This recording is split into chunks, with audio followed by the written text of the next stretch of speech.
যুক্তরাজ্য বিএনপির সাধারণ সম্পাদক কয়সর এম আহমদ, যুক্তরাজ্য স্বেচ্ছাসেবক দলের যুগ্ম সাধারণ সম্পাদক আবুল হোসেন আকাশের বাড়িতে দলের নেতা-কর্মীদের নিয়ে দলের সাংগঠনিক কার্যক্রম নিয়ে মত বিনিময় করেছেন।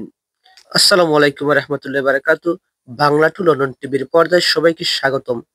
গত 10 মে রোজ শনিবার দুপুর 2 ঘটিকায় জগন্নাথপুর উপজেলার কলকলিয়া ইউনিয়নের অন্তর্গত সোনুহাই গ্রামে যুক্তরাজ্য স্বেচ্ছাসেবক দলের যুগ্ম সাধারণ সম্পাদক আবুল হোসেন আকাশের বাড়িতে তার আমন্ত্রণে এক মধ্যাহ্নভোজে অংশগ্রহণ করেন যুক্তরাজ্য বিএনপির সাধারণ সম্পাদক, বাংলাদেশ জাতীয়তাবাদী দল বিএনপি কেন্দ্রীয় কার্যনির্বাহী কমিটির অন্যতম সদস্য, সুনামগঞ্জ 3 আসনের বিএনপি মনোনীত দানের শীষ প্রতীকী সম্ভাব্য সাংসদ কয়সর এম আহমেদ সহ সুনামগঞ্জ জেলা বিএনপি ও শান্তিগঞ্জ উপজেলা বিএনপি, জগন্নাথপুর উপজেলা বিএনপি অঙ্গ সহযোগী সংগঠনের নেতৃবৃন্দ সহ এলাকার বিভিন্ন শ্রেণী পেশার লোকজন জড়ো হন।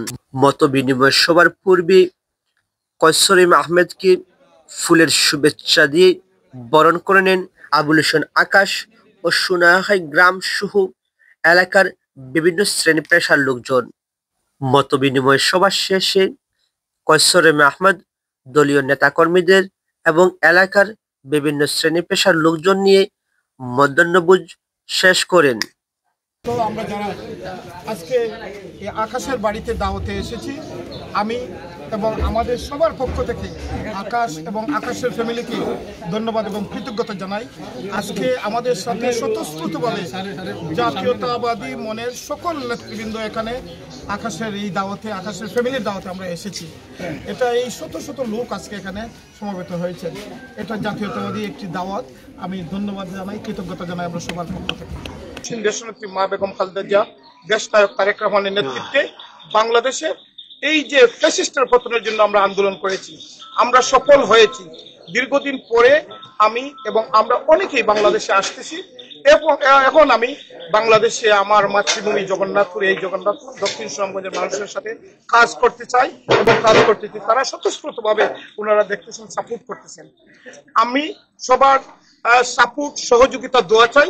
আল্লাহ যদি আমাদেরকে সহায় করেন, ইনশাল্লাহ আমরা একটা ফাইনাল ডেস্টিনেশনে যাব ইনশাল্লাহ।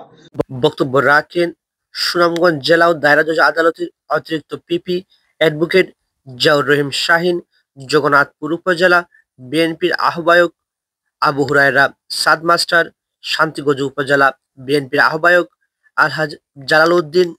আমাদের প্রিয় আকাশের বাড়িতে আজকে আমাদের একটা দাওয়াত ছিল। ওই দাওয়াতে আমরা সবাই এসেছি। আমাদের কয়সর এম আহমেদ সহ দলীয় সকল নেতৃবৃন্দ এসেছেন এবং তার বাবার সিন্নিয়া ছিল, এই সিন্নিতে দলের সকল নেতা কর্মী আছে। আমরা তার বাবার বিদ্যার্থী, তার মাগফিরাত কামনা করি। তার যারা আত্মীয়-স্বজন সকলকে আমরা ধন্যবাদ জানাই এবং কৃতজ্ঞতা জানাই তারা যে আমাদের কাছে দাওয়াত দিয়েছেন এবং একটা সুন্দর অনুষ্ঠান হয়েছে। জাতীয়তাবাদী দলের সকলের এখানে আগমন হয়েছে একটা সুন্দর পরিবেশে। তো আজকে এখানে আমাদের প্রিয় কয়সর এম আহমেদ এসেছিলেন।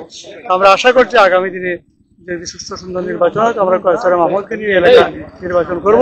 আমরা আপনাদের সকলের দোয়া চাই, সকলের সার্বিক সাহায্য সহযোগিতা নিয়ে জাতীয়তাবাদী দল আগামীতে এগিয়ে যাবে। ধন্যবাদ আপনাকে।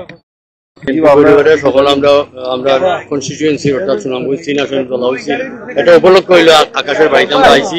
খাওয়া দাওয়া বড় কথা নাই, আমরা একটা মিলন মেলার লাগানো হচ্ছে, এর লাগিয়ে পরবর্তীতে আমরা এটার একটা ফল পাইব ইনশাল্লাহ। আর আমরা তো আশা সুনামগঞ্জ 3 আসন এটা আমরা বিতরিত। ধন্যবাদ। আজকে আসলে জাতীয়তাবাদী পরিবারের একজন সৈনিক আকাশ মিয়ার দাওয়াতে আমরা দক্ষিণ সুনামগঞ্জ এবং জগন্নাথপুরের আগামী দিনের কান্ডারি জনাব এম কয়সর আহমদ সহ উপস্থিত হতে পেরে আমরা সত্যি একটু আনন্দিত বোধ করছি। এবং আমরা আসলেও আজকে দক্ষিণ সুনামগঞ্জ বা শান্তিগঞ্জ এবং জগন্নাথপুরের সিনিয়র নেতৃবৃন্দ এবং জেলার সিনিয়র নেতৃবৃন্দ সহ আমরা বিএনপি পরিবারের সবাই একত্রিত হয়ে আমরা আমাদের নেতার সাথে অনেকক্ষণ সময় অতিবাহিত করলাম, আসলেও ভালো লাগলো এবং এতে করে আমরা অনেক উজ্জীবিত বোধ করছি এবং আগামী দিনে আমরা ইনশাল্লাহ আমাদের দেশনায়ক তারেক জিয়ার নেতৃত্বে আমরা আমাদের গণতান্ত্রিক আন্দোলনকে সুন্দরভাবে পরিচালনা করে নিয়ে গিয়ে আমরা ইনশাল্লাহ আমরা অতি আশাবাদী যে আগামী দিনে বিএনপি মানে নেতৃত্বে একটা সরকার এই দেশে হবে এবং তারেক জিয়া হবেন এই দেশের বাংলাদেশের আগামী দিনের কান্ডারি, এই আশাবাদী আমরা ব্যক্ত করছি। এ সময় উপস্থিত ছিলেন সুনামগঞ্জ জেলা বিএনপির আহ্বায়ক কমিটির স্বাক্ষরিত কমিটির সদস্য অ্যাডভোকেট আব্দুল হক, জেলা ও দায়রা জজ আদালতের পিপি অ্যাডভোকেট মল্লিক মঈনুদ্দিন সোহেল, নারী ও শিশু নির্যাতন দমন ট্রাইব্যুনালের PP advocate Shamsur Rahman, additional PP advocate Masuk Ahmed, Sunamganj জেলা ও দায়রা জজ আদালতের অতিরিক্ত পিপি অ্যাডভোকেট সালেহ আহমদ, সুনামগঞ্জ জেলা বিএনপির আহ্বায়ক কমিটির সদস্য আনসার উদ্দিন, শান্তিগঞ্জ উপজেলা পরিষদের সাবেক চেয়ারম্যান ফারুক আহমেদ, শান্তিগঞ্জ উপজেলা বিএনপির যুগ্ম আহ্বায়ক সাবেক চেয়ারম্যান রওশন খান সাগর, জগন্নাথপুর পৌর বিএনপির আহ্বায়ক সালাউদ্দিন মিটু, জগন্নাথপুর উপজেলা বিএনপির প্রথম যুগ্ম আহ্বায়ক জামাল উদ্দিন, যুগ্ম আহ্বায়ক সৈয়দ মুসাব্বির আহমেদ, যুগ্ম আহ্বায়ক হাজি আব্দুস সুবান, জগন্নাথপুর পৌর যুবদলের সদস্য সচিব শামীম আহমেদ, জগন্নাথপুর উপজেলা স্বেচ্ছাসেবক দলের সদস্য সচিব রুয়েল আহমেদ, পৌর স্বেচ্ছাসেবক দলের আহ্বায়ক নুরুল আমিন, কলকলিয়া ইউনিয়ন বিএনপির সাবেক সভাপতি কামরুজ্জামান, যুগ্ম সাধারণ সম্পাদক হুমায়ুন কবির, বিএনপি নেতা আব্দুস সালাম, জায়েদুজ্জামান সোহেব, জগন্নাথপুর উপজেলা ছাত্র দলের আহ্বায়ক মামুনুর রশিদ মামুন, সদস্য সচিব শামসুল ইসলাম জাবির প্রমুখ। বিশ্বাসী জগন্নাথপুর দক্ষিণ সুনামগঞ্জের মানুষ যে আগামী দিন আমরা মনোনীত আমরা সংসদ সদস্য ওই বা একটা আমরা আপামর জন্য সাধারণ যেটা বিশ্বাস। আমি সোনোয়াগাই গ্রামবাসীর পক্ষ থেকে অগ্রিম আবেদনটা, আমার রাজনীতির জীবনে কোনো চাওয়া নাই, আমি এলাকাটা যা করছি আমার পার্সোনাল পরিবার থেকে করছি, কোনো সরকারিভাবে আমি কিছু করতে পারছি না। একটা আমি নিজের কাছে আমার একটা আফসোস, আমি এলাকাটা কিছু করা যেহেতু পারিবারিকভাবে আমরা এই গ্রামে স্কুল সহ অনেক কিছু অবদান আছে আমরা যারা হয়ে আছি।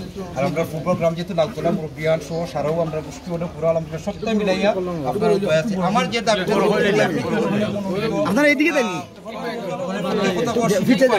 আমার হাসপাতাল পয়েন্ট একটা রাস্তা যেটা এরালিয়া হইয়া গেছে, এরালিয়া থেকে নতুন মোহাম্মদ পর্যন্ত ফাঁকা হয়েছে। আমার হায়দরপুর থেকে সোনোগাই ব্রিজ পর্যন্ত ফাঁকা নাই, এটা আমরা নিজের পক্ষ থেকে বারবার মাটি কাটাইছি, সরকারি কোনো অনুদান খুবই কম পাইছি। একটা ব্রিজ সোনোয়াগাই, ও ব্রিজটা যতটুকু লাগে আপনার কাছে ও চাওয়াটাও আমার যদি বাচ্চা থাকি আমি দীক্ষা দিতাম। আর যদি আমরা জানি না যে আপনি যদি মনোনীত হন যে আমার রাজনীতির জীবনের অন্তত অটো যে রাজনীতি করার সত্ত্বেও অন্তত এই রাস্তাটা এবং এই ব্রিজটা আপনার কাছে দাবি। আর যদি কোনোদিন কথা বলতে মন না করে থ্যাংক ইউ। আপনারা আজকে সুনামগঞ্জ জেলার জগন্নাথপুর উপজেলার সিনিয়র সকল নেতৃবৃন্দ আমার বাড়িতে আইসেন, কষ্ট করছেন, আমি সকলের কাছে আন্তরিকভাবে দুঃখিত। আপনারা যে আমার এই সময় দিচ্ছেন, আমি লিডারের লগে আইসলাম দেশ লিডার মাথানো গিয়ে আবার দেশ নেত্রী বেগম খালেদা জিয়ার লগে আবার আইসেন, আমার সৌভাগ্য আমি লিডারে পাইলিছি। আর যুক্তরাজ্যের জীবনের লিডারের যে অবদান যেটা আমরা সচক্ষে দেখা যে একজন বীর সিপাহদালার যেটা কয় আপনারা দেশও দেখছেন না, আমি বাস্তবে দেখছি, যেটা আমার কিছু হওয়ার নাই। আমরা একজন মানুষ পাইছি এইটাই যে মানুষকে আমরা হাজু লাগাইতে দক্ষিণ সুনামগঞ্জ তথা আমরা সুনামগঞ্জের অনেক উন্নয়ন হইব এবং আমরা নেতৃবৃন্দ যারা আছেন তারা সঠিক মূল্যায়ন পাইবা।